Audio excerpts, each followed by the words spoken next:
আল্লাহ রাব্বুল আলামিন ওই আয়াত কারিমাটা কোরআনে কেন ঢুকায় দিলেন? লক্ষ্য করে দেখেন, মুসলমানদের জন্য এমন দিন এমন সময় চলে আসবে, কিছু ফেরাউনের আত্মীয় স্বজন, বোন ফেরাউনের রানী, ফেরাউনের কিছু বুবুরা আসবে, ফেরাউনের কিছু দাদা আসবে, নানা আসবে, ওরা এসে জমিনটাতে এমন অত্যাচার করবে, ইসলামী আন্দোলনের কথা যারা বলে ওদেরকে দুনিয়াতে ওরা থাকতে দেবে না, বলতে দেবে না, খুন গুম রাজামি।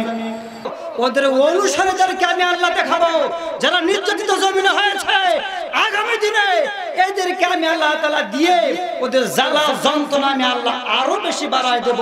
জোরে কন্যা সুবহানাল্লাহ। কিন্তু কোরআন কি বলছে? কোরআন বলছে ইন্না মাল উসরি ইসরা, নিশ্চয় খারাপের পরে ভালো আছে। জোরে কন্যা আলহামদুলিল্লাহ। আমরা এই আয়াতের তাফসীরটা বর্তমান সময় যদি লক্ষ্য করি, অন্তত চাক্ষুষ প্রমাণ কি দিন ছিল এই আলেমদের, কি দিন ছিল আমাদের।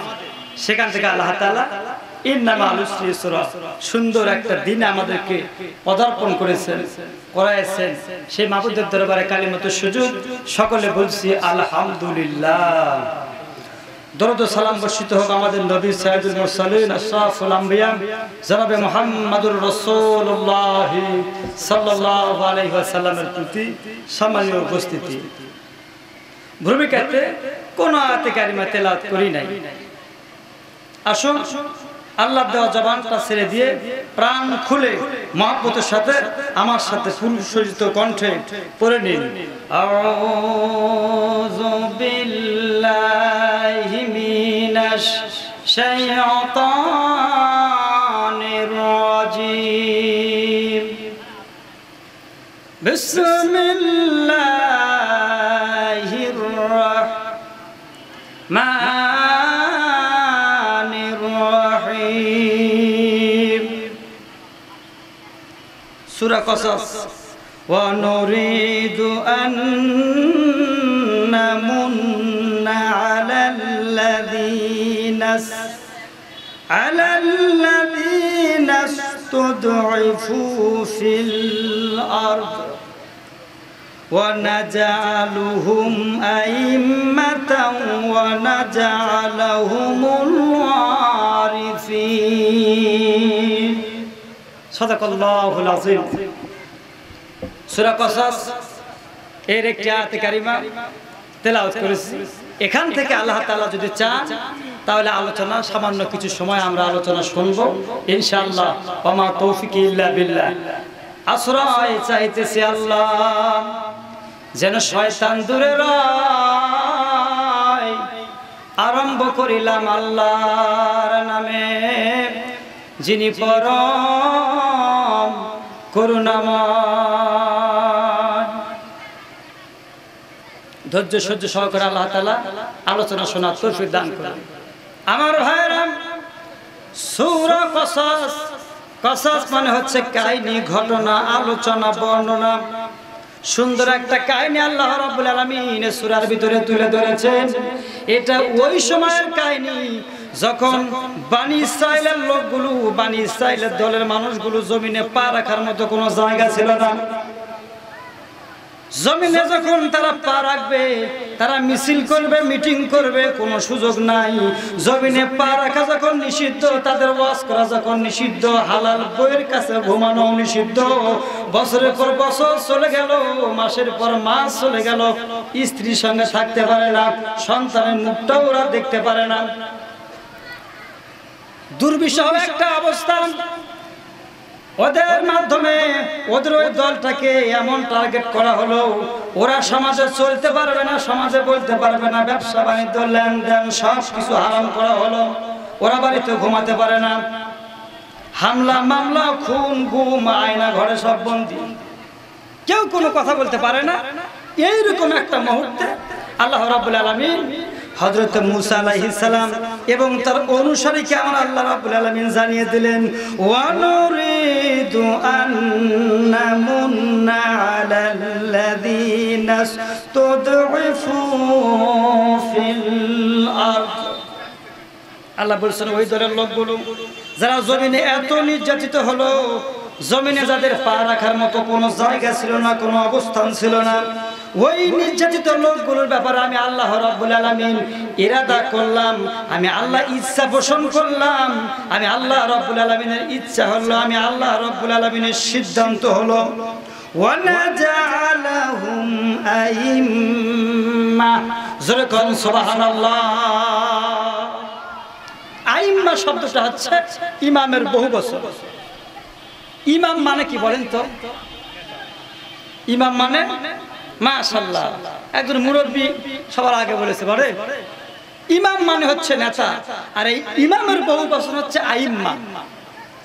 আল্লাহ রাব্বুল আলামিন ঘোষণা দিতে চান, আমার আল্লাহ বান্দাকে বুঝায় দিতে চান, বান্দা বান্দি নর এবং নারী ও দুনিয়ার ডিক্টেটর আছো যারা, শোনো তারা, আমি আল্লাহ পাকের ইচ্ছা হলো এই নির্যাতিত মানুষগুলোকে আমি আল্লাহ রাব্বুল আলামিন সিদ্ধান্ত গ্রহণ করে নিয়েছি আগামী দিনের দেশ পরিচালনা করার জন্য এদেরকে আইম্মা, একটা নেতা শুধু মুসা নয় বরং আইম্মা বহু বচন আল্লাহ প্রয়োগ করেছেন প্রতিটা দেশ, প্রতিটা শাখা, প্রতিটা বিভাগ পরিচালনা করার জন্য। অফিস, আদালত, কোর্ট কাছারি, বঙ্গভবন থেকে নিয়ে একবারে রান্নাঘর পর্যন্ত, আপনার ওই গোয়াল ঘর পর্যন্ত কেমনে পরিচালনা করবেন, যত নেতার প্রয়োজন আমি আল্লাহ রাব্বুল আলামিন এই দল থেকে নির্বাচন করব।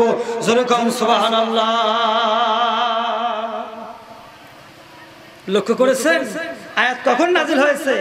যখন বনি ইসরাঈল পা রাখতে পারে নাই, জমিনে যখন কথা বলতে পারে নাই, তখন আল্লাহ তাআলা বলছেন যে ওদেরকে আমি এই জমিনে এই দেশ পরিচালনা করার জন্য আগামীতে আমি আল্লাহ তাআলা প্রস্তুত করে রাখবো। জোরে কোন সুবহানাল্লাহ। আমার ভাইয়েরা, এটা ওই সময় আল্লাহ রাব্বুল আলামিন ওই আয়াতে কারিমাটা কোরআনে কেন ঢুকায় দিলেন? লক্ষ্য করে দেখেন, মুসলমানদের জন্য এমন দিন, এমন সময় চলে আসবে, কিছু ফেরাউনের আত্মীয় স্বজন, বোন ফেরাউনের রানী, ফেরাউনের কিছু বুবুরা আসবে, ফেরাউনের কিছু দাদা আসবে, নানা আসবে, ওরা এসে জমিনটাতে এমন অত্যাচার করবে, ইসলামী আন্দোলনের কথা যারা বলে ওদেরকে দুনিয়াতে ওরা থাকতে দেবে না, বলতে দেবে না, খুন, গুম, রাজধানী, হত্যা মামলা সব দিয়ে ওদেরকে বন্ধ করার জন্য চেষ্টা করবে। আল্লাহ রাব্বুল আলামিন এমন মানুষগুলোকে আল্লাহ তাআলা সান্ত্বনা দিয়ে বলছেন, ও ঈমানদার, তুমি হতাশা হয়ে যেও না। মূসা আলাইহিস সালামের বনি ইসরাঈলের কওমরা যেরকম নির্যাতিত হয়েছিল, আমি আল্লাহর সিদ্ধান্ত হলো ওয়া নাজালাহুম আইম্মাতান ওয়া নাজালাহুমুল ওয়ারিসিন। এই জমিনে ওয়ারিস আমি আল্লাহ তাআলা তাদেরকে বানাবো। জোরে কোন সুবহানাল্লাহ। আমার ভাইরা, কেন আল্লাহ তাআলা এই জমিনে এই টুপিওয়ালা লোকগুলোকে, এই নির্যাতিত মানুষগুলোকে কেন আল্লাহ তাআলা আইম্মা, নেতা বানাবেন?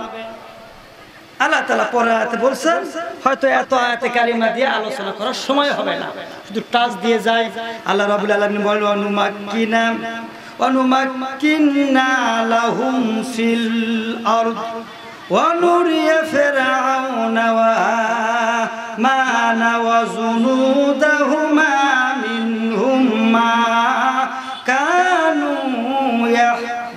ইয়াহযারুন। এটা এই জন্য আমি আল্লাহ তাআলা করব, সেটা হচ্ছে ফেরাউনকে আমি আল্লাহ দেখাবো, হামানকে দেখাবো, কামানকে দেখাবো, ওদের অনুসারীদেরকে আমি আল্লাহ দেখাবো, যারা নির্যাতিত জমিনে হয়েছে আগামী দিনে এদেরকে আমি আল্লাহ তাআলা দিয়ে ওদের জ্বালা যন্ত্রণা আমি আল্লাহ আরো বেশি বাড়ায় দেব। জোরে কোন না সুবহানাল্লাহ। আমার বন্ধুগণ, আল্লাহ রাব্বুল আলামিন এই নির্যাতিত মানুষগুলোকে আমার আল্লাহ তাআলা এমন সুযোগ করে দিয়েছিলেন, বনি ইসরাঈলের পিছনে লাগছিল যারা, বনি ইসরাঈলদেরকে যারা শেষ করার জন্য চিন্তা করেছিল, আল্লাহ রাব্বুল আলামিন কি করেছেন এই সূরা পুরোপুরি পড়লে সব জানা যাবে। যখন সুবহানাল্লাহ।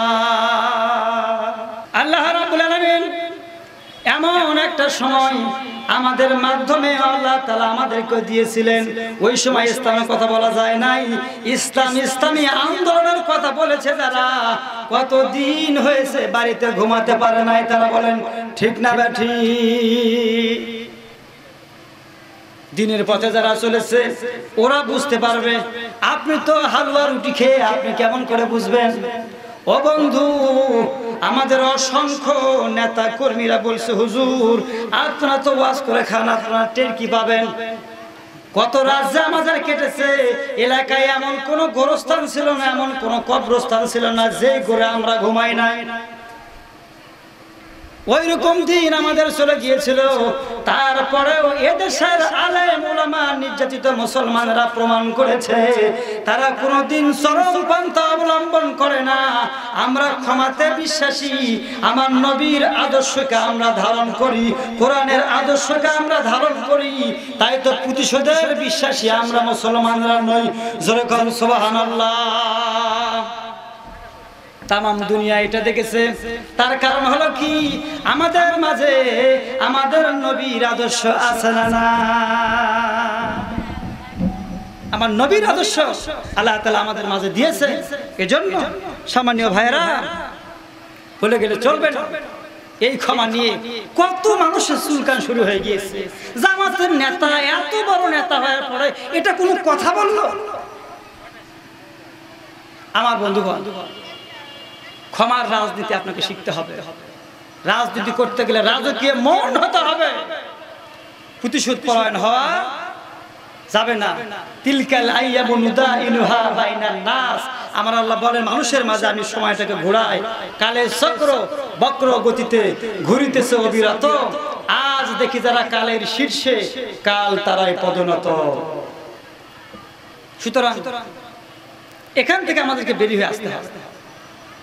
বিশ্বনবীর জীবনের দিকে আপনি তাকান, দুনিয়ার কোন নেতার দিকে আপনাকে তাকাতে হবে না, আমার নবীর দিকে আপনাকে তাকাতে হবে। আমার নবী কি করেছেন? আমার নবীর 23 বছরের জিন্দেগি যদি আপনি জানেন, পড়েন, আপনার জীবনের এমন কোন সমস্যা নাই যে সমস্যার সমাধান আপনি পাবেন না। জোরে কোন সুবহানাল্লাহ। আমার ভাইরা, বিশ্বনবী যখন মক্কা ছেড়ে মদিনায় যখন যাবেন, আল্লাহর হাবিবের অবস্থা এমন হলো, কাফেরের আইন পাশ করো, ওয়াইদিয়াম কুরু বিকাল্লাযিনা কাফারু লিয়ুতবিতুকা আও ইয়াকতুলুকা আও ইখরিজুকা ওয়া ইয়ামকুরুনা ওয়া ইয়ামকুরুল্লাহ ওয়াল্লাহু খায়রুল মাকিরিন। আমার ভাইয়েরা, কাফেরেরা দারুন নাদোয়ায় বসে সিদ্ধান্ত গ্রহণ করলো, এই লোকটাকে আমরা দেশ থেকে বাহির করে দেব। একদল বলল না, ওকে দেশ থেকে বাহির করলে যেই দেশে যাবে গন্ডগোল লাগাবে, সেখানে যাবে, যেখানে গন্ডগোল করবে সেখানে। ওই এক তুলুকা, আমাদের সিদ্ধান্ত হলো এগুলো নয়, ওই লোকটাকে আমরা দুনিয়া থেকে বিদায় করে দেব। আমার ভাইয়েরা, ওই সময় বিভিন্ন ছোট ছোট দলে ছোট ছোট কাফেলারা হিজরত করে, কেউ আবুসিনিয়ায় গিয়েছে, কেউ বা আগেই মক্কাতে চলে গিয়েছে। হযরত আবু বকর বিশ্বনবীর কাছে এসে বলল, ইয়া রাসূলুল্লাহ, হে ইয়া হাবিবাল্লাহ, মক্কার যেটা অবস্থা গো নবীজি, আমার মন বলে হিজরত করে আমিও চলে যাই। আল্লাহর হাবিব বললেন, আবু বকর এত তাড়াহুড়া করো না রে আবু বকর, আল্লাহ রাব্বুল আলামিন ধৈর্য ধারণ করো, উত্তম সাথী তোমাকে আল্লাহ দান করে দেবেন। জোরে কোন সুবহানাল্লাহ। হযরত আবু বকর রাদিয়াল্লাহু তাআলা আনহু খুব জ্ঞানী মানুষ ছিলেন, অত্যন্ত বিচক্ষণ মানুষ। নবীজির এই কথা শোনা মাত্র তিনি বুঝতে পারলেন, উত্তম সাথী মানে আমার বিশ্বাস হয় আল্লাহ রাব্বুল আলামিন আমার হিজরতের সাথী বিশ্বনবীর সঙ্গে আল্লাহ আমাকে কবুল করবেন। জোরে কোন মারহাবা। ও গো রহমান, কে বুঝতে পারে তোমার শান, তিনি এটা বুঝতে পারলেন। আমার ভাইরা, কয়েক মাস পরে বিশ্বনবী একদিন তার রাতে তার কাছে আসলেন, দরজা আওয়াজ দিলেন, হযরত আবু বকর দরজা খুললেন। আল্লাহ নবী বলেছেন, আবু বকর, গভীর রাতে আবু বকর একটা ডাক দেওয়া মাত্র দরজা কেমন করে খুললো? হযরত আবু বকর বললেন, ইয়া রাসূলুল্লাহ, ইয়া হাবিবাল্লাহ, ওই যেদিন আপনি আমাকে বলেছিলেন আবু বকর কবে জানি হিজরত করে আমাকে এখান থেকে যাওয়া লাগবে, ও আবু বকর ওই দিন কিন্তু আমার সাথী তোমাকে হওয়া লাগবে। নবী গো ওই দিন বলা মাত্র আমি আবু বকর ওই দিন থেকে নিয়ে আজ পর্যন্ত রাতের বেলা কোনোদিন পিঠটা লাগায় আমি ঘুমাই নাই। জোরে কোন সুবহানাল্লাহ। নবীজি বলছেন আবু বকর কথা বলা যাবে না, দ্রুত চলো। আমার ভাইরা এই কথা বলার কারণ হলো ঘটনা বলা আমার উদ্দেশ্য নয়, ঘটনা থেকে শিক্ষা নিতে হবে। আমার ভাইরা লক্ষ্য করেন, যে নবী বাপ দাদার জন্মভূমি থেকে চলে গেলেন রাতের অন্ধকারে, দিনেও নয়। মানুষ হিজরত কখন করে? কখন বাপ দাদার জন্মভূমি ত্যাগ করে? যখন জমিনে পা রাখার মতো কোনো জায়গা থাকে না। নবীজি আমার যখন এখান থেকে চলে গেলেন, যাওয়ার আগে বারবার খানায় কাবার দিকে তাকান। নবীজি চোখ দিয়ে পানি পড়ে। আল্লাহর হাবিব সাল্লাল্লাহু আলাইহি ওয়াসাল্লাম কাবার দিকে তাকান আর বললেন, রে কাবা, আমার মন চাই সর্বশেষ তোকে 2 রাকাত নামাজ পড়ি, কিন্তু তোর নিষ্ঠুর সন্তানগুলো আমাকে এটা হতে দিল না রে। তারা আমাকে এটা হতে দিল না। ওসমান নামে এক ব্যক্তির কাছে কাবা ঘরের চাবি ছিল। নবীজি বলছেন, ওসমান আমার মন চাই একটু নামাজ পড়বো, চাবিটা দাও। সে বলছে, তোমাকে চাবি দেওয়া যাবে না। এই নবী যখন মদিনায় গেলেন, ইসলামী স্টেট যখন বিশ্বনবী সাল্লাল্লাহু আলাইহি ওয়াসাল্লামের হাতে চলে আসলো, আল্লাহর হাবিব মাত্র 10 বছর পরে যাওয়ার আগে একটা দোয়া করে নবীজি গেলেন। মক্কায় থাকলেন 13টা বছর। 13টা বছর থেকে তিনি বুঝলেন এই 13 বছরে যখন দাওয়াত দিয়ে কাজ হলো না, রাষ্ট্রীয় ক্ষমতা যখন আমার নাই, তখন এই কোরআন যদি রাষ্ট্রীয় ক্ষমতায় না যায়, এই দেশের হাজার হাজার হুজুর চিল্লাবে, আবার মারা যাবে, কিন্তু এই দেশের সব মানুষ ইসলামওয়ালা কোরআনওয়ালা হবে না। যদি হতো সাইদি সাহেবের মাহফিলে, চট্টগ্রামের মাহফিলটা তো কয়েক লক্ষ লোক হতো। উনি যেখানেই যেত লক্ষ লক্ষ মানুষের ঢল নামতো। ওনার কোরআনের কথাগুলো শোনার পরে মানুষেরা কোরআনওয়ালা হয়ে যেত।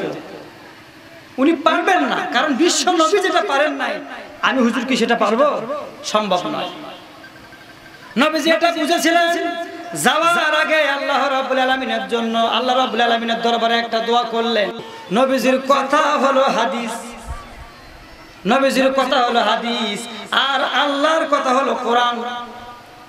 হাদিসে কুরসি ছাড়া এর ব্যাখ্যা আছে, সংক্ষেপ হলো এটাই যে আল্লাহ তাআলার কথা হচ্ছে কোরআনুল কারীম, আর নবীর কথা কি বলেন? নবীর কথা হচ্ছে হাদিস। সংক্ষেপ এটা করে দিয়ে যায়, নবীর কথা হাদিস, কিন্তু একটা দোয়া আল্লাহ তাআলা কোরআনে উঠায় দিয়েছে, যেই দোয়াটা বিশ্ব নবী নিজে করেছেন। নবীর কথা তো হাদিস, অসংখ্য দোয়া পাওয়া যায় হাদিসে, তাহলে এই দোয়াটা তো কোরআন শরীফে না থেকে হাদিসে থাকার কথা। কিন্তু নবীজির দোয়াটা কত দামি, কত দামি দোয়া আল্লাহ রাব্বুল আলামিনের দরবারে আমার নবী করেছেন। আল্লাহ রাব্বুল আলামিন হাদিসে ওই দোয়া না থেকে সরাসরি আমার আল্লাহ কোরআনে ঢুকায় দিলেন। জোরে কোন সুবহানাল্লাহ। এখান থেকে বোঝা যায় দোয়াটা অনেক দামি, অনেক মর্যাদাপূর্ণ একটা দোয়া। নবীজি যাওয়ার আগে দোয়া করলেন, রব্বানা, তিনি দোয়া করতেছেন, রব্বি আদখিলনি মুদখালা সিদকিন ওয়া আখরিজনি মাখরাজা সিদকিন ওয়াজআলনি মিন লাদুনকা সুলতানান নাসীরা। নবীজি যাওয়ার আগে দোয়া করলেন, আল্লাহ তাআলা এই দেশ থেকে যায়, কিন্তু যাওয়ার আগে তোমার দরবারে দোয়া করি। সুলতান শব্দ হচ্ছে বাংলা হচ্ছে বাদশাহী। এখন বিভিন্ন দেশের প্রেসিডেন্টকে সুলতান বলা হয়। বাদশাহীর জন্য দোয়া করছেন আল্লাহর হাবিব সাল্লাল্লাহু আলাইহি ওয়াসাল্লাম। কেন দোয়া করলেন? কারণ নবীজি জানেন এই 13টা বছরে কোরআন দিয়ে দাওয়াত দিয়ে আমি যেটা করতে পারি না, যদি রাষ্ট্রীয় শক্তি কোরআনের সঙ্গে যদি সহায়ক হয়, ওই দেশের মানুষগুলো কোরআনওয়ালা হয়ে যায়। জোরে কোন সুবহানাল্লাহ। কেন নবীজি দোয়া করলেন, ব্যাখ্যা করলেন আল্লাহর হাবিব, ইন্নাল্লাহা লা ইয়াদাউ বিস-সুলতান মা লা ইয়াদাউ বিল কোরআন। ও দুনিয়াবাসী, এই দোয়াটা আমি এই জন্য করেছি, আমি দেখেছি কোরআন থাকার পরেও আমি যা করতে পারি নাই, রাষ্ট্রীয় শক্তি এবং কোরআন দুটা যখন এক হয়ে গিয়েছে, তখন আমি পরিপূর্ণ একটা ইসলামী রাষ্ট্র, ইসলামী সমাজ ব্যবস্থা কায়েম করতে পেরেছি। যেরকম সুবহানাল্লাহ। আমার ভাইরা, এই দাওয়াতের কাজ থেমে থাকবে না, দাওয়াতের কাজ থেমে থাকবে না, দাওয়াতের কাজ সব সময় চলবে, প্রতিকূল অবস্থায় চলবে, অনুকূল অবস্থায় চলবে। আপনারা দেখেছেন ঢাকা বিশ্ববিদ্যালয় দীর্ঘদিন হলো, যে বিশ্ববিদ্যালয় থেকে ইসলামী ছাত্র শিবির প্রতিষ্ঠা হলো, আপনাদের কি ধারণা ওই বিশ্ববিদ্যালয়ে ইসলামী ছাত্র শিবির নির্মূল হয়ে যাবে? এটা পাগলের ধারণা। 1977 সালে সেখান থেকে তো প্রতিষ্ঠিত হয়েছে। হঠাৎ করে দেখা গেল আমাদের সাদিক ভাই আত্মপ্রকাশ করলেন, তিনি থেকেছেন তাদের সাথে, কিন্তু কাদার সাথে থেকেছেন, গায়ে কাদা লাগে নাই। জোরে কোন সুবহানাল্লাহ। এটা ইসলামের কাজ, যে কৌশলই হোক, কাজ, দিনের কাজ, দাওয়াতের কাজ বন্ধ রাখার কোনো সুযোগ নাই। কোরআন যখন নাজিল হচ্ছিল, নবীজি গোপনে গোপনে দাওয়াত, 1 নয় 2 নয় 3টা বছর গোপনে দাওয়াত দিয়েছেন। ওমর রাদিয়াল্লাহু তাআলা আনহু যখন ইসলাম কবুল করলেন, নবীজিকে বলছেন, ইয়া রাসূলুল্লাহ, হে হাবিবাল্লাহ, আপনি কেন আমাকে গোপনে দাওয়াত দেওয়ার কথা বলেন? আমরা তো এখন সংখ্যায় একটু হলেও বেশি হয়েছি, অতএব গোপনে আর দাওয়াত দেব না, আমরা প্রকাশ্যে দাওয়াত দেব। লা ইলাহা ইল্লাল্লাহু মুহাম্মাদুর রাসূলুল্লাহ সাল্লাল্লাহু আলাইহি ওয়াসাল্লাম। আমার ভাইরা, সর্বপ্রথম খানায়ে কাবার চত্বরে ওমর রাদিয়াল্লাহু তাআলা আনহু মিছিল বের করেছেন। যেরকম মারহাবা। ও আমার ভাইরা, এখন যদি আপনি মিছিল করতে চান, তাহলে কার নামে স্লোগান দিয়ে মিছিল আপনি করবেন? নামাজে যাওয়ার পরে নামাজের তরিকা যে নবীজি আমাকে শিখিয়ে গিয়েছেন, ব্যবসা করার জন্য ব্যবসায়ের তরিকা ওই নবীজি আমাকে শিখাইছেন। জোরে কোন সুবহানাল্লাহ। আল্লাহ রাব্বুল আলামিন বলেন, মা আতাকুমুর রাসূলু ফাখুযুহু ওয়া মা নাহাকুম আনহু ফান্তাহু। দুনিয়াবাসী, তোমাদেরকে আমার নবী তোমাদের যা দেয়, ফাখুযু, ওইটা তোমরা গ্রহণ করো, আমার নাহাকুম, যেটা থেকে নিষেধ করে সেটা থেকে বর্জন হও, সেটা থেকে বিরত থাকো। আমাদের সমাজে আল্লাহর আদেশগুলো আমরা মানতেছি, কিন্তু যে আল্লাহ আদেশ মানার নির্দেশ দিয়েছেন, ওই আল্লাহ নিষেধগুলো মানার ব্যাপারে ওই একই হুকুম করেছেন। যেরকম সুবহানাল্লাহ। নবীজি আমাদেরকে যা দিয়েছেন সেটা করতে হবে। আজকে মুসলমানের জীবনীতে এগুলো নাই, যার কারণে তাম দুনিয়াতে মুসলমানদের রক্ত ঝরে, মুসলমানরা মার খেতে খেতে মুসলমানদের অবস্থা হলো খারাপ। তার কারণ হলো মুসলমানদের সমস্যা হলো অমুক হুজুর যেহেতু লম্বা টুপি পড়েছে, সুতরাং গোল টুপির সাথে কোনো সম্পর্ক থাকবে না। আমরা এমন মুসলমান, আপনি লক্ষ্য করে দেখেন, হক কথা আমরা বলতে পারি না। একজন হিন্দু পিনাকি ভুট্টা ছাড়, এই পিনাকির মতো ইমান আমি দেখেছি অত মুসলমান কেন? অনেক পীর সাহেবেরও নাই, ওই দেশে অনেক আলেমেরও নাই। আজকে তো সকলেই কথা বলতে পারে, কিন্তু পিনাকি দেখবেন সত্য কথাগুলো তুলে ধরেছে। সর্বশেষ ইসলামী আন্দোলন নিয়ে, ইসলামী সংগঠন নিয়ে একটা প্রতিবেদন দিয়েছে। কেউ মাজার নিয়ে ব্যস্ত, কেউ বাবা নিয়ে ব্যস্ত, কেউ মা নিয়ে ব্যস্ত, কেউ পীর নিয়ে ব্যস্ত, কেউ নেতা নিয়ে ব্যস্ত। কোরআন নিয়ে ব্যস্ত হওয়ার কথা ছিল মুসলমান, কোরআনের কাছেও নাই। বলেন ঠিক না বেঠি? শাহজালালের মাজারে যান, আমি সিলেটে ওয়াজ করতে গিয়েছিলাম, যাওয়ার পরে মনে হলো আল্লাহ রাব্বুল আলামিন আলামিন যেহেতু ছেলেটা আমাকে আনছেন, এই ছেলেটা এসে শাহজালালের মাজারটার দিকে একটু জিয়ারত করা দরকার। গিয়ে দেখি হাজার হাজার মুসলমান ও বন্ধু, ওর যে দাড়িগুলো এত বড়, আমার দাড়ি আর কত বড়, এত বড় দাড়ি ভাইজান, বুঝছেন? জীবনে মনে হয় ওই যে দাড়ি উঠছে হুজুর, আর দাড়ি মনে হয় কোনোদিন কাটে নাই, দাড়ি কাটে নাই, মোষ কাটে নাই, আর গান গায় ও বাবা শাহজালাল মদের জন্য কুত্তা বিড়াল সব হালাল, এগুলো জানে ভালো। কিন্তু ওই শাহজালাল যখন এসেছিলেন, এখনো সেখানে জাদুঘরে শাহজালালের তরবারিটা রয়েছে, জোরে কম সুবহানাল্লাহ। একবার মনে প্রশ্ন জাগে না, শাহজালাল তো হুজুর মানুষ, তো ও তরবারি কি করবে? আল্লামা ইকবাল বলছেন, মুসলমান শোনো, তোমাদের বিজয়ের কাহিনী আমি শোনাই, আমি তোমাদেরকে বিজয়ের কাহিনী শোনায় দেব। মুসলমান বিজয় হবে তখন, মুসলমান বিজয় হবে তখন तमाम दुनियाতে মার খাবে না। ওই জামানা মে মুআজ্জাজ থে মুসলমান হোকর और तुम खड़े हुए तारे के कुरान होकर। সেই জামানার মুসলমান মার খেয়েছিল আল্লাহ রাব্বুল আলামিনের কোরআন ছাড়ার কারণে। সে জামানার মুসলমান সম্মানিত হয়েছিল আল্লাহর কোরআন মানার কারণে। আজকে মুসলমান মার খায় শুধু আল্লাহ রাব্বুল আলামিনের কোরআন ছাড়ার কারণে। বলেন ঠিক না ঠিক?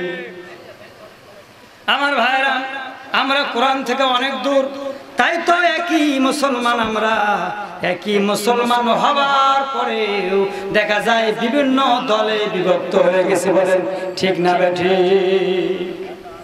আমরা এমন মুসলমান, ও আমার বন্ধু, আমরা এমন মুসলমান নিজের দলের সাথে আর এক দলে মত না মিলার কারণে লোকগুলোকে বাংলার জমিন থেকে আমরা বিদায় করে দিতে চাই। আমরা এমন মুসলমান, আপনি লক্ষ্য করে দেখেন, হক কথা আমরা বলতে পারি না। একজন হিন্দু পিনাকি ভুট্টা ছাড়, এই পিনাকির মতো ইমান আমি দেখেছি অত মুসলমান কেন? অনেক পীর সাহেবেরও নাই, ওই দেশে অনেক আলেমেরও নাই।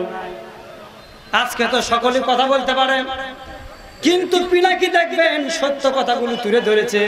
সর্বশেষ ইসলামী আন্দোলন নিয়ে, ইসলামী সংগঠন নিয়ে একটা প্রতিবেদন দিয়েছে। সত্য কথাগুলো এখনো তিনি তুলে ধরছেন। আল্লাহ দরবারে মাহফিল থেকে কোরআনকে সামনে নিয়ে বেড়ানোর জন্য দোয়া করি, আল্লাহ পাক যেন মৃত্যুর আগে হলে ঈমান নিয়ে তাকে দুনিয়া থেকে বিদায় হওয়ার তৌফিক দান করে, বলে আমিন। আমার ভাইরা, মুসলমানেরা, আলেমেরা যদি আমরা দাঁড়িয়ে যাই, সত্য কথা আলেম বলবে না তো কে বলবে? আলেমদের চাইতে উত্তম মানুষ দুনিয়াতে নাই। ইন্নামা ইয়াখশাল্লাহ মিন ইবাদিহিল উলামা। আমার আল্লাহ বলেন সব চাইতে আলেমদেরকে, আল্লাহ পাককে ভয় করে আলেমেরা। আলেমের চাইতে দামি মানুষ দুনিয়াতে আর কেউ হতে পারে না। জোরে কোন সুবহানাল্লাহ। মর্যাদা কার হবে? কোরআন বলছে ইন্নামা আকরামাকুম ইনদাল্লাহি আতকাকুম। তোমাদের ভিতরে মর্যাদা হলো সেই ব্যক্তির তাকওয়ার ভিত্তিতে, যে যত ব্যক্তি তাকওয়ার দিক থেকে উন্নত হবে, তিলকাল জান্নাতুল্লাতি নুরিযু মিন ইবাদিনা মান কানা তাকিয়া। জোরে কোন সুবহানাল্লাহ। আমার ভাইরা, কোরআনের পক্ষে যদি এই মুসলমানগুলো আমরা এসে যাই, তাহলে মুসলমান এত লাগবে না। মাত্র 60% মুসলমান কোরআনের পক্ষে যদি হয়ে যায়, আগামী দেশটা কোরআনের দেশ, কোরআনের সমাজ হয়ে যাবে। জোরে কোন সুবহানাল্লাহ। এই কথাগুলো পিনাকি চাকির মতো একটা হিন্দু বোঝে, কিন্তু আপনি মুসলমান বোঝেন না। এগুলো বুঝলে রাজনীতির গন্ধ আপনি খোঁজেন। ইমান থেকে নিজের তালাশ কোরআন থেকে করেন, কোরআন দিয়ে নিজের ইমানটাকে যাচাই করেন। মুসলমান আছেন না মুসলমান থেকে বিদায় হয়ে গেছে? আল্লাহর বান্দা বান্দি, কাউকে আঘাত করার জন্য কথাগুলো বলছি না, বাস্তব কথাগুলোর সঙ্গে আপনি মিলাই যান। এত ইবাদত করা লাগে না জান্নাতে যাওয়ার জন্য। আল্লাহ নবী বলেছেন আখলিস দীনাকা ইয়াকফিকাল আমালুল কলিল। সামান্য ইবাদত আল্লাহ জান্নাতে যাওয়ার জন্য যথেষ্ট। জোরে কোন সুবহানাল্লাহ। তাম দুনিয়ার মানুষ আজকে শান্তি খুঁজতেছে, তাম দুনিয়ার মানুষ, শুধু মুসলমান নয়, হিন্দু বৌদ্ধ খ্রিস্টান সবাই শান্তি খোঁজে, কিন্তু শান্তি পায় কোথায়? শান্তি কোথাও আপনি পাবেন না। আল্লাহ পাক বলছেন, কুল ইয়া আহলাল কিতাব, ও আহলাল কিতাবেরা, ও মুসলমানেরা, ও ইহুদিরা, আসো তাআলাউ ইলা কালিমাতিন সাওয়াইম বাইনানা ওয়া বাইনাকুম আল্লা না'বুদা ইল্লাল্লাহ ওয়া লা নুশরিকা বিহি শাইআন ওয়া লা ইয়াত্তাখিযা বা'দুনা বা'দান আরবাবাম মিন দুনিল্লাহ।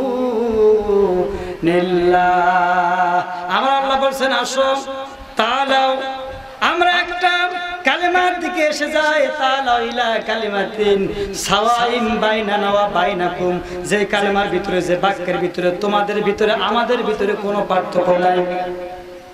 সাওয়াইম বাইনানা ওয়া বাইনাকুম আল্লাহ, সে কথাটা হচ্ছে আল্লাহ না'বুদা ইল্লাল্লাহ ওয়া লা নুশরিকা বিহি শাই। যখন সুবহানাল্লাহ, একটা কালেমার দিকে, একটা বাক্যের দিকে আমরা এক হয়ে যায়। ইহুদি খ্রিস্টান হিন্দু বৌদ্ধ যারা আছেন, কোরআনের শাসন যখন প্রতিষ্ঠা হয়ে যাবে, আপনার নিরাপত্তাও বেড়ে যাবে। যখন সুবহানাল্লাহ, এই দেশে ইসলামওয়ালা, দাড়ি টুপিওয়ালা, ইসলামওয়ালা দল, ইসলাম প্রেমিক মানুষ, ইসলাম সংগঠন, যত কিছুতে ইসলাম রয়েছে, তাদের কাছে যে হিন্দু বৌদ্ধ মুসলমান নিরাপদ, আওয়ামী লীগ নিরাপদ, বিএনপি নিরাপদ, জাসদ বাসদ খাসদ মুসলমান যারা সবাই নিরাপদ। বলেন, এটা প্রমাণিত হয়ে গেছে না যায় না? নবীজি কথাই বলছেন, আসো সবাইকে বিশ্বনবী দাওয়াত দিয়েছেন, ও দুনিয়াবাসী আসো, লা ইলাহা ইল্লাল্লাহু তুফলিহুন, তোমরা একটা বাক্যের সাথে মিলে যাও, এক হয়ে যাও, সেটা হচ্ছে লা ইলাহা ইল্লাল্লাহ পড়ে নাও, তুফলিহুন, তোমাদের কোনো ভয় নাই, কোনো চিন্তা নাই। যখন সুবহানাল্লাহ, কোরআনুল কারীমের এই আলোচনাগুলো বুঝতে পারবো, আমাদের দেশ জাতি তত দ্রুত শান্তি ছায়াতলে আসতে পারবে ইনশাআল্লাহ। ও মুসলমান, এজন্য নবীজি দোয়া করে গিয়েছেন, আল্লাহ এমন একটা সমাজ চাই, এমন একটা দেশ আমি চাই, যেখানে কোরআনের রাজ প্রতিষ্ঠিত হয়ে যাবে, মানুষে মানুষে কোনো হত্যা, রাজনে, সন্ত্রাসী, খুন গুম থাকবে না। আল্লাহ পাকের জন্য আমাকে রাষ্ট্রীয় ক্ষমতা দাও।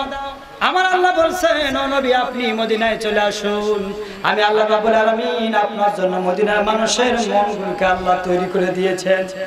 নবীজি আমার মদিনায় চলে গেলেন।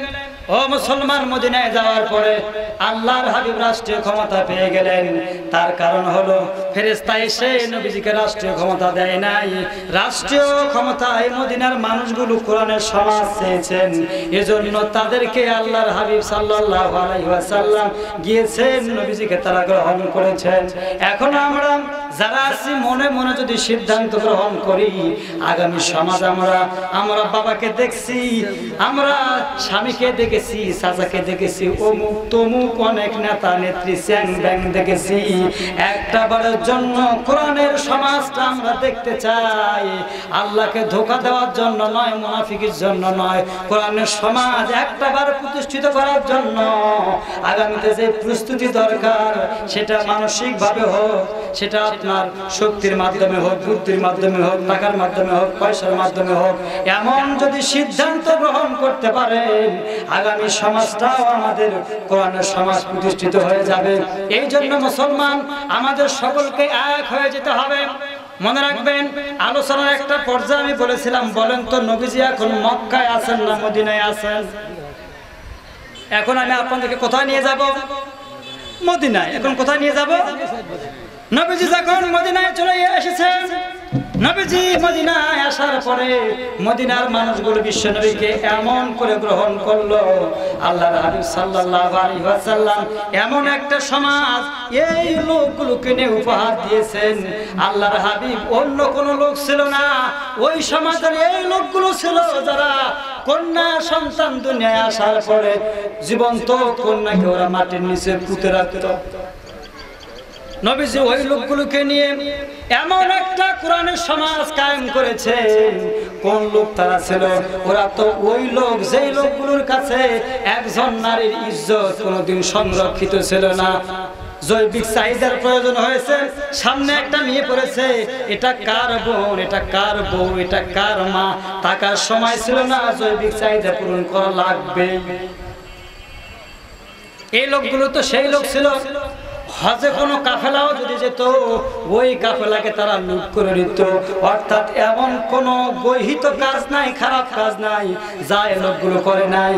আল্লাহর হাবিব সাল্লাল্লাহু আলাইহি ওয়াসাল্লাম ওই লোকগুলোর মাঝে নবীজি বলছেন, ও দুনিয়াবাসী, দুনিয়াতে শান্তি যদি পেতে চাও, আখিরাতের জীবনে যদি মুক্তি পেতে চাও, তাহলে আমার সাথে কণ্ঠে কণ্ঠ মিলায়া পড়ে নাও লা ইলাহা ইল্লাল্লাহু মুহাম্মাদুর রাসূলুল্লাহ সাল্লাল্লাহু আলাইহি ওয়াসাল্লাম। এই খারাপ মানুষগুলো, অনেক মানুষ বলে হুজুর এদেরকে কেন নেওয়া লাগবে, এদেরকে কেন, ওরা আপনাদের মিটিংয়ে কেন বসবে, ওরা কেন আপনাদের সাথে কথা বলবে, ওদের দোকানে আপনি কেন যান, ওখানে কেন চা খান, নানান সুলকান উঠে গিয়েছে। আমার ভাইয়েরা, আমার ঘর ভাঙিয়েছে যে বা আমি বাদি তার ঘর, আপন করিতে কাঁদিয়ে বেড়াই যে মরে করেছে পর। দিনটা ছোট নয়, আল্লাহর হাবিব বলছেন আদ-দীন হুয়ান নসিহা, দিন অনেক বড়। কিন্তু আমাদের হুজুরদের অবস্থা হলো এমন, আমাদের পীর সাহেবের, আমাদের নেতাদের অবস্থা হলো এমন, যখন পীর হয়েছি, যখন মসজিদের ইমাম হয়েছি, যখন হুজুর হয়েছে, মাথায় টুপি দিয়েছি মানে কলিজা ছোট, টুপি দিছে মানে টুপির সমান আমাদের মন কলিজা হয়ে গিয়েছে। এই উদারতা আমি দেখাতে পারি না, খালি বলি যে আমার দই ভালো হুজুর, আর কারো দই ভালো না, সব তো আমরা মানুষকে আপন করতে পারি না। এই কোরআনের সুবাস ছড়িয়ে দিতে হবে, আপনাকে ক্ষমা দৃষ্টান্ত সৃষ্টি করতে হবে। নবীজি অন্য কোনো মানুষ নয়, ওই সমাজের ওই লোকগুলোকে আল্লাহর হাবিব কোরআনের দাওয়াত দিলেন। এমন একটা লোক তৈরি হলো, এমন একটা সমাজের মানুষ তৈরি ওরা হয়ে গেল। আল্লাহর হাবিব সাল্লাল্লাহু আলাইহি ওয়াসাল্লাম মাত্র 10টা বছর পরে নবীজি ঘোষণা দিলেন, খয়রুল কুরুনি, আমার যুগ হলো সর্বশ্রেষ্ঠ যুগ। জোরে বলেন সুবহানাল্লাহ। একটু আগে লক্ষ্য করেন, আমি আছি এখন মক্কায় না মদিনায়? এই কথা বলেন না, আমি কোথায় আছি, মক্কায় না মদিনায়? মাশাআল্লাহ, মদিনায় আমি আছি। মদিনার লোকগুলো কি ভালো ছিল?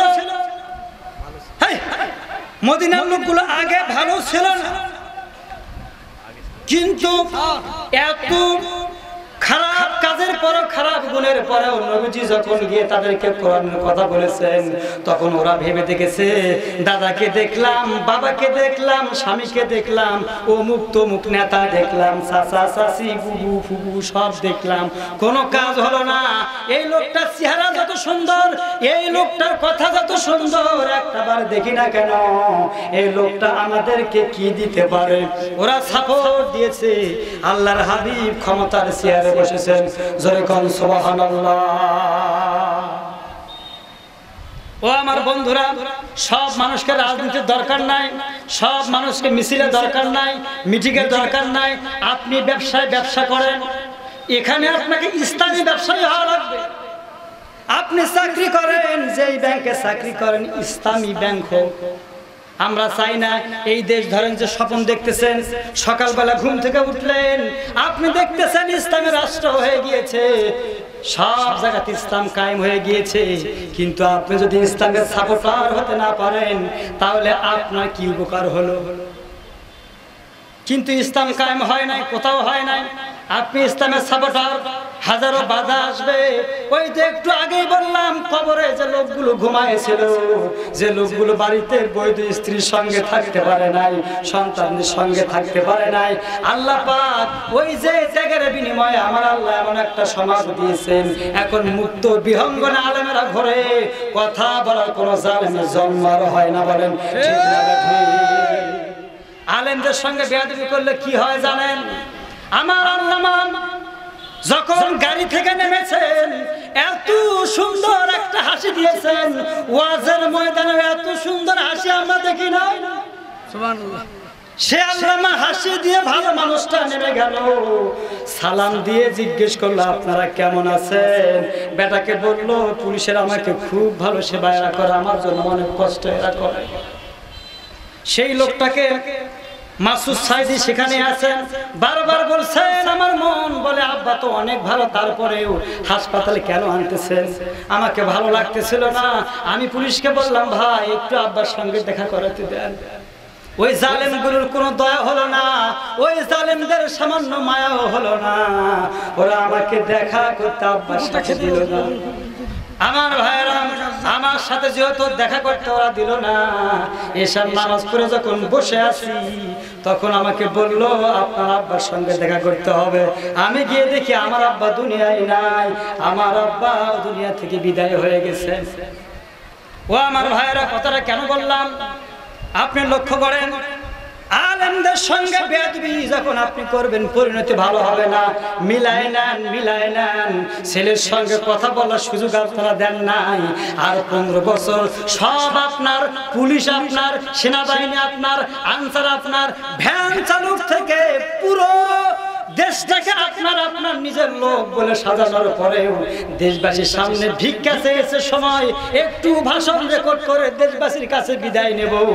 আল্লাহ এত বেজার হয়েছেন, আলেমকে কথা বলতে দেন নাই, তাই তো আমার আল্লাহ বেজার হয়েছেন, দেশবাসীকে বিদায় দেওয়ার সুযোগও দেয় নাই। তিনবারের প্রধানমন্ত্রী, 300 আসন নিয়ে বাংলাদেশে কেউ আসন নাই, একমাত্র তিনি এসেছেন।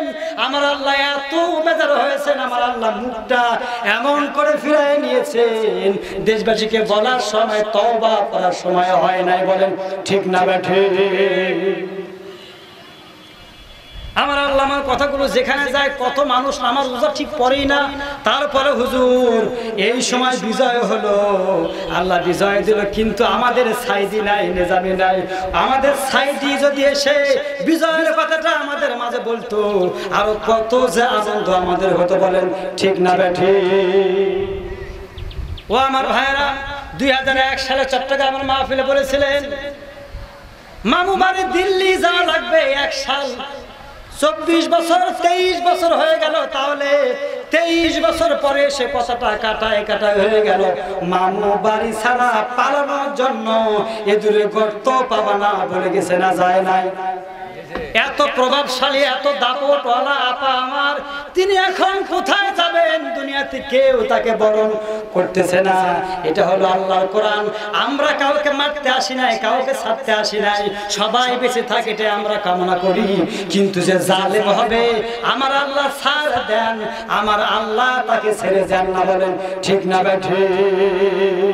ও গো রহমান কে বুঝতে পারে তোমার আমার ভাইরা, আল্লাহ নবী বলেছেন ইত্তাকু ফিরাশাতাল মুমিন ফাইন্নাহু ইয়ানজু বিনুরিল্লাহ। মুমিনের অন্তর্চক্ষুটা এমন, মুমিন অনেক দূর পর্যন্ত দেখে, কিন্তু আমরা তত দূর পর্যন্ত দেখি কোথায়? 21 বছর 23 বছর আগের কথা এতদিন পরে ফললো, এটা উনি কেমন করে জানলেন? কি রত্নকে আমরা হারালাম। আজকে কোরআনের মাহফিলে দুঃখ করি না, আল্লাহর ফয়সালা আমরা মেনে নিয়েছি, কিন্তু এতটুকু কথা বলবো বন্ধু, নবীজি যখন মদিনায় আসলেন মুনাফিকের জন্ম কিন্তু মক্কায় হয় নাই। মুনাফিকের জন্ম মক্কায় হয় নাই, মদিনায় হয়েছে। কেন? কোরআনের সমাজ যখন প্রতিষ্ঠিত হবে তখন আপনি, কোরআনের সমাজ যখন প্রতিষ্ঠার কাজ করবেন, মুনাফিক তখন আপনি চিনতে পারবেন। বলেন ঠিক না ঠিক? আমার ভাইরা, আমার বন্ধুগণ, হযরত দাইয়া বলেন ইয়া রাসূলুল্লাহ, মনের ভিতরে কোনো মায়া হলো না, মনের ভিতরে কোনো দয়া আমার হলো না। মেয়েটাকে ধরলাম, ছোট্ট মেয়েকে ধরে আমি গর্তে যখন ফেলে দিলাম, আমার মেয়েটা আমাকে বারবার বলছে বাবা গো, একটা বড় জন্য রে বাবা, আমার জীবনটা আপনি ভিক্ষা দিয়ে দেন গো বাবা। আমার মনে দয়া হলো না, পাশে একটা পাথর ছিল, পাথরটা এনে যখন আমার ছোট্ট মেয়ে জামিলার দিকে নিক্ষেপ করলাম, বুকে গিয়ে পাথরটা লাগলো, বুকটা ফেটে গিয়ে ফিনকি দিয়ে রক্ত বের হয়ে আসলো। ওই রক্ত আমার দাড়িতে মুখেও ভরলো। আর আমার মেয়েটা ডাক দিয়ে বলল আব্বু। সর্বশেষ আব্বা বলে আমার যখন ডাক দিল, ইয়া রাসূলুল্লাহ, ওই যে জামিলাকে আমি মাটি চাপা দিয়ে যখন আসতেছিলাম, আমার জামিলার কথাগুলো আমার কানে তখনো পর্যন্ত বাজে। যে কথা বলতেছিলাম, আল্লাহর হাবিব সাল্লাল্লাহু আলাইহি ওয়াসাল্লাম মক্কার এই মানুষগুলো যাদের ভিতরে মানবীয় কোনো গুণ ছিল না, কন্যা সন্তান জন্ম হওয়ার পরে যারা পুঁতে রাখতো, এমন লোকগুলোকে নিয়ে এমন একটা কোরআনের সমাজ আল্লাহর হাবিব প্রতিষ্ঠা করেছেন, যে সমাজের মানুষগুলো দরজা খুলে ঘুমাতে পেরেছে, তাদের মনের ভিতরে কোনো ভয় ডর ছিল না। জোরে কোন সুবহানাল্লাহ। আমার ভাইরা, বিশ্বনবী সাল্লাল্লাহু আলাইহি ওয়াসাল্লাম মসজিদে নববীতে বসে রয়েছেন। নবীজির একজন সাহাবী হযরত দাহিয়াতুল কলবি, নামাজ শেষে সব সাহাবীরা মসজিদ থেকে বাইরে হয়ে যান, কিন্তু দাহিয়া দীর্ঘক্ষণ ধরে মসজিদে বসে কান্নাকাটি করেন। সাহাবীদের কারো চোখে পড়লো না, আল্লাহর হাবিব সাল্লাল্লাহু আলাইহি ওয়াসাল্লামের চোখটা এড়িয়ে গেল না। বিশ্বনবী আসরের নামাজের পড়লেন, সবাই চলে গেলেন, বিশ্বনবী বসে রইলেন। দাহিয়াকে ডাক দিয়ে বলেন, দাহিয়া, সকলেই মসজিদ থেকে চলে যায়, কিন্তু রে দাহিয়া, কোন জিনিস কোন ঘটনা তোমার এত কান্দায়? ও দাহিয়া বলো, এমন কি ঘটনা তোমার জীবনে ঘটেছে, তুমি এত কান্নাকাটি কেন করো? দাহিয়া রে, আমি বিশ্বনবী তোমারে বলে দিলাম, দাহিয়া, ইসলাম গ্রহণের আগে যতগুলো গুনাহ তোমরা করেছো, আল্লাহ রাব্বুল আলামিন সব গুনাহগুলো তোমার মাফ করে দিয়েছেন। যেরকম সুবহানাল্লাহ। আমার ভাইরা, হযরত দাহিয়া বলছেন, ইয়া রাসূলুল্লাহ, ইয়া হাবিবাল্লাহ, এমন একটা গুনাহ আমি করেছি গো নবীজি, এমন একটা গুনাহ আমি করেছি যেই গুনাহটা আমার কোনোদিন হয়তো মাফ হবে না। ইয়া রাসূলুল্লাহ, ইয়া হাবিবাল্লাহ, আমি ছিলাম এই সমাজের একজন ভালো ব্যবসায়ী। কয়েক বছর হলো ব্যবসা করার জন্য যখন আমি বাইরে গিয়েছিলাম, ব্যবসা করার জন্য বাইরে যাওয়ার আগে আমার স্ত্রী পেটে সন্তান ছিল। আমি ডাক দিয়ে বললাম, প্রাণের বিবি আমার, ও প্রাণের বিবি, এই সন্তানটা যদি ছেলে সন্তান হয় তারা হেফাজত করো, কারণ ছেলের মাধ্যমে আমার বংশ রক্ষা হবে। আর মেয়ে যদি হয়, মায়া করবে না, সন্তানটাকে একবারে মাটির নিচে পুঁতে ফেলে দিও। কয়েক বছরের জন্য ব্যবসা করার জন্য গেলাম। কয়েক বছর পর ব্যবসা করে যখন বাড়ি আসলাম, বাড়ি আসার পরে দেখি আমার বাড়িতে সুন্দর ফুটফুটে একটা কন্যা সন্তান ঘুরে বেড়ায়। আমি আমার স্ত্রীকে বললাম, বিবি রে, এটা কার সন্তান ঘুরে বেড়ায় রে বিবি? আমার বিবি আমার বললো, স্বামী আমার, দীর্ঘদিন হলো ব্যবসা করে আপনি বাড়ি সবে মাত্র এসেছেন, সব ঘটনাগুলো আমি আপনাকে বর্ণনা করব, একটু সময় আমরা দেন, আপনি একটু বিশ্রাম গ্রহণ করুন, একটু রেস্ট গ্রহণ করুন, সব কিছু আপনি জানতে পারবেন। আমার ভাইয়েরা, আমার বন্ধুরা, ও মায়েরা, কান লাগান। কোথা থেকে নারীর মর্যাদা আল্লাহ রাব্বুল আলামিন কোথায় দিলেন, আল্লাহর নবী নারীদেরকে কোথায় নিয়ে গেলেন। ও আমার বন্ধু, ইসলামওয়ালা মানুষগুলোকে যদি বিশ্বাস করা যায় রে মা, এমন একটা কোরআনের সমাজ যদি আগামী দিনে যদি আপনারা জাতিকে, আমাদের নেতৃত্ব যারা রয়েছেন তাদেরকে যদি উপহার দিতে পারেন, এমন সমাজ কোরআন হাদিসে আমরা বললাম, এমন সমাজ আমাদের নেতারা আপনাদেরকে উপহার দেবে। বলেন সুবহানাল্লাহ। ও আমার মায়েরা, হযরত দাহিয়ার স্ত্রী বলছেন, প্রাণের স্বামী আমার, আপনি তো বহুদিন পর আসছেন, একটু পরে সব গল্প হবে, আপনি বিশ্রাম গ্রহণ করুন। এরপরে হযরত দাহিয়ার স্ত্রী গভীর রাতে আনন্দের মুহূর্তে ডাক দিয়ে বলেন, স্বামী আমার, মেয়েটার চেহারা কত সুন্দর, আপনার কাছে কেমন মনে হয়? হযরত দাহিয়া বলছে, মাশাআল্লাহ, অনেক সুন্দর। দাহিয়ার স্ত্রী বলল, ও প্রাণের স্বামী, ও চেহারাটা এতই সুন্দর, ও জন্মের পরে ওর মুখের দিকে যখন আমি মা, আমার নজর যখন পড়েছে, আমি মা আমার সন্তানটাকে আমার নিজে হাতে হত্যা করতে পারি না। আমার মনে বড় মায়া লাগছে, আমি মা হয়ে কি ভাব করে এই সন্তানটাকে আমি হত্যা করব। আমি হত্যা করতে পারি নাই, বরং এত সুন্দর চেহারা, এই জন্য ওর নাম রেখে দিয়েছি আমি জামিলা। জামিলা মানে হলো সুন্দরী, এই জন্য নাম। আমার দেশে দেখবেন সুন্দর মেয়ে হলে নাম রাখে রূপসী, এরকম নাম রাখে না? আমিও নাম রাখছি জামিলা। কিন্তু আমার জামিলা যখন বড় হলো, কি সুন্দর হয়েছে প্রাণের স্বামী, আপনার চেহারা চক্ষু শীতলকারী সন্তান এটা হবে। হযরতে দাহিয়া বললেন, আমার আনন্দের মুহূর্ত আমার বড় ভালো লাগলো, যাক মেয়েটা আমার অনেক সুন্দর হয়েছে, মাশাআল্লাহ মেয়েটা থাক, হত্যা করো নাই, অনেক ভালো কাজ করেছো। কিন্তু আমি যখন সমাজে গেলাম, সমাজে যাওয়ার পরে জাহেলিয়াত আমার মনের ভিতরে চাপা দিয়ে উঠলো। আমি চিন্তা করলাম, আরে এই সমাজের নেতা আমি, আমার মেয়ে যখন বড় হবে এই মেয়েটাকে তো বিয়ে দেওয়া লাগবে। আমার মেয়ে একজনের বাড়িতে যাবে, দাস দাসীর কাজ করবে, আমার মর্যাদা ঠিক থাকবে না। আমি তখন চিন্তা করলাম, না না না, আমার পরিবারে যে মেয়ে সন্তান হবে এটা আমি দাহিয়া কোনোদিন মেনে নিতে পারি না। বলেন নাউজুবিল্লাহ। মনে মনে শয়তানি বুদ্ধি চলে আসলো। আমি ভাবলাম মেয়েটাকে কেমন করে হত্যা করবে, স্ত্রীর সামনে হত্যা করার কোনো সম্ভাবনা এখন নয়, করাও সেটা যাবে না। অতএব আমি আমার বউকে বললাম, বউরে শোনো, এক কাজ করো, একে সুন্দর করে সাজায় দাও। দীর্ঘদিন হয়ে গিয়েছে ওর নানা বাড়িতে আমার যাওয়া হয় না, আমি ওকে নিয়ে নানা বাড়িতে যাবো। ইয়া রাসূলুল্লাহ, ইয়া হাবিবাল্লাহ, মসজিদে নববীতে বিশ্বনবীকে তিনি কারগুজারি শোনাচ্ছিলেন। আল্লাহর হাবিব যখন তার ঘটনা শুনতেছিলেন, নবীজির হাদিস শরীফে এসেছে, আল্লাহর হাবিবের চোখ বেয়ে, গাল বেয়ে, দাড়ি বেয়ে পানি জমিনে পড়ে যাচ্ছে। আল্লাহর নবী বলছেন, দাহিয়া তারপরে কি হলো? হযরত দাহিয়া বলেন, হুজুর আমি আমার স্ত্রীকে বললাম ওকে সাজায় দাও, ওকে আমি নানি ঘরে নিয়ে যাব। আমার স্ত্রীকে আমি দেখলাম গোসল করে সুন্দর করে যখন জামা পরে দিলেন, গায়ে যখন তেল মাথায় যখন মাখিয়ে দিচ্ছিলেন, আমি লক্ষ্য করে দেখি আমার স্ত্রীর গাল বেয়ে পানি পড়ে যাচ্ছিল। তার কারণ হলো, ভাই কবি বলছেন, বিদেশে বিরাগ্যে যদি কারো সন্তান মারা যায়, পশু পক্ষী জানার আগে জানে তার মা। মা বুঝতে পেরেছে হয়তো সন্তানের সঙ্গে আমার এটাই জীবনের শেষ দেখা।